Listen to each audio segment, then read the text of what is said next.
Halo anak-anak, apa kabar? Berjumpa lagi pada video pembelajaran ini. Pada video ini kita masih di tema 3, subtema 2, wujud benda, pembelajaran 3 dan 4.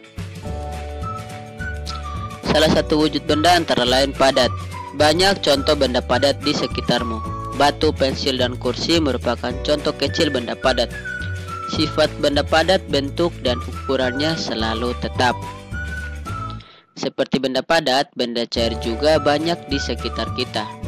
Sekitar 70% permukaan bumi tertutup oleh air laut atau tertutup oleh cairan. Tubuh manusia hampir 2/3 bagian merupakan cairan. Air minum, air mandi, sirup, jus, dan saus merupakan contoh benda cair. Nah, sifat benda cair yaitu bentuknya berubah sesuai wadahnya dan dapat mengalir.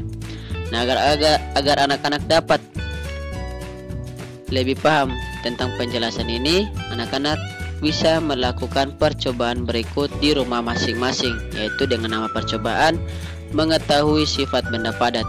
Langkah pertama, kumpulkan benda-benda padat di sekitar rumahmu. Setelah itu siapkan alat dan bahannya.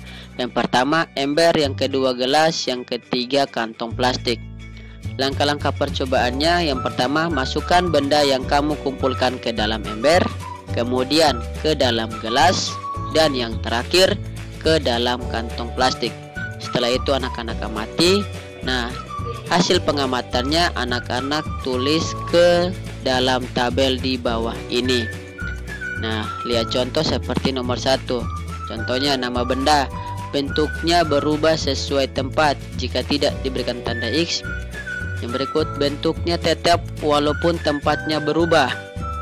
Yang diberikan tanda centang artinya bentuknya tetap walaupun tempatnya berubah, artinya pensil itu dimasukkan ke ember, dimasukkan ke gelas, dan dimasukkan ke dalam kantong plastik, bentuknya tetap seperti itu. Yang berikut, dapat digenggam jika ya diberikan tanda centang, tidak dapat digenggam jika dia tidak termasuk dalam opsi ini, maka diberikan tanda X. Nah, anak-anak telah melakukan percobaan. Hasil percobaanmu telah diperoleh. Dari hasil percobaan itu simpulkan sifat benda padat. Nah, benda padat itu mempunyai sifat seperti apa? Dilihat dari percobaan yang anak-anak sudah lakukan. Nah, percobaan kedua, mengetahui sifat benda cair. Siapkan alat dan bahannya, yaitu air dan minyak goreng. Yang kedua ember, yang ketiga gelas, yang keempat kantong plastik. Nah, langkah-langkah percobaannya, yang pertama masukkan air ke dalam ember, kemudian ke dalam gelas, dan yang terakhir ke dalam kantong plastik. Lakukan hal yang sama dengan minyak goreng juga. Nah, catatlah hasil pengamatanmu ke dalam tabel di bawah ini. Nah, seperti contoh sebelumnya atau percobaan sebelumnya untuk mengetahui sifat benda padat. Sama juga dengan benda cair. Tulis namanya, setelah itu kita lihat opsi-opsinya atau pilihan-pilihannya. Jika termasuk dalam pilihan tersebut diberikan tanda centang, jika tidak diberikan tanda X. Nah, dari hasil percobaan tadi anak-anak simpulkan sifat benda cair. Nah, benda cair itu mempunyai sifat seperti apa? Dilihat dari percobaan yang sudah anak-anak lakukan. Mari perhatikan gambar berikut ini. Ini merupakan contoh gambar alat CP100P dan alat ukur jarak laser. Nah, gambar di samping adalah alat untuk mengukur jarak menggunakan laser. Jadi untuk mengukur jarak suatu tempat yang jauh bisa menggunakan alat ini. Nah, apakah anak-anak tahu berapa jarak yang ditempuh dari rumahmu ke sekolah? Nah, kamu dapat bertanya kepada orang tuamu. Perhatikan contoh soal berikut ini. Rumah Dayu berjarak 6 km dari sekolah. Jarak dari sekolah ke pasar 7 km. Berapa jarak yang ditempuh Dayu dari rumah ke pasar? Nah, untuk dari rumah Dayu ke pasar itu melewati sekolah baru sampai ke pasar.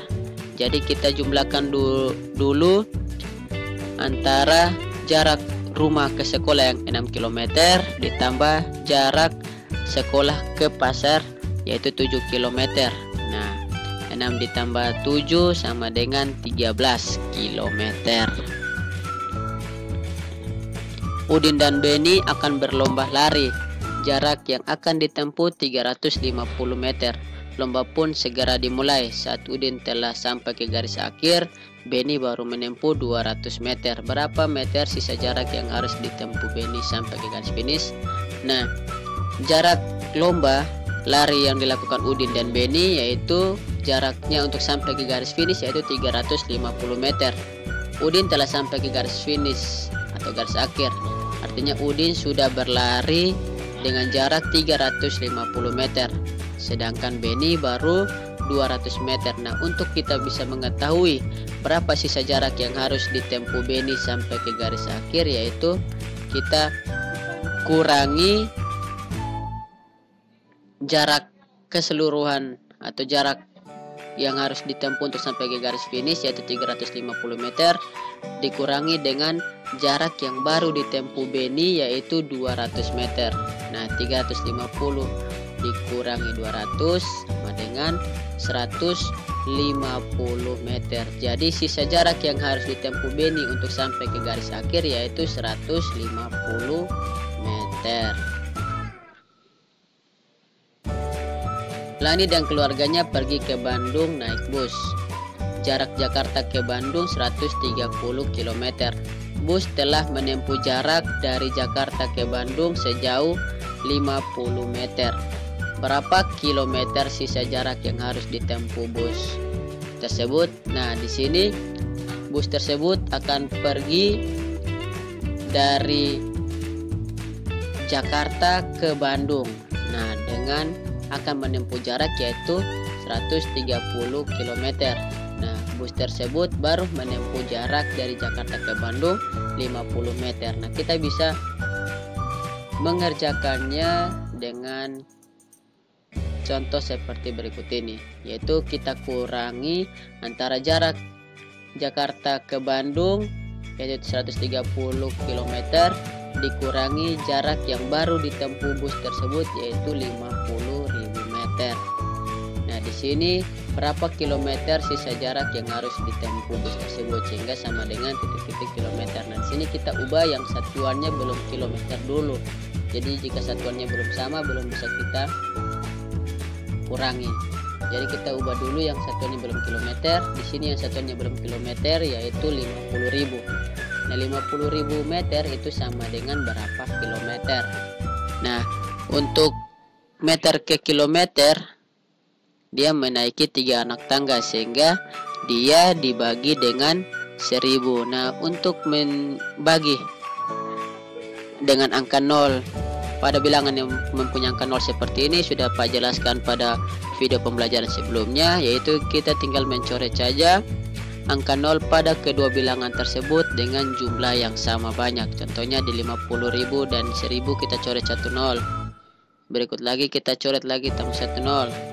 Coret lagi 1 0. Nah, di 1000 nolnya tidak ada, sedangkan di 50.000 nolnya masih 1 sehingga pembagiannya berubah yaitu 50 dibagi 1 yang hasilnya sama dengan 50. Nah, 50 ini yang kita pakai untuk kita kurangi. Jadi 130 km dikurangi 50 km sama dengan 80 km.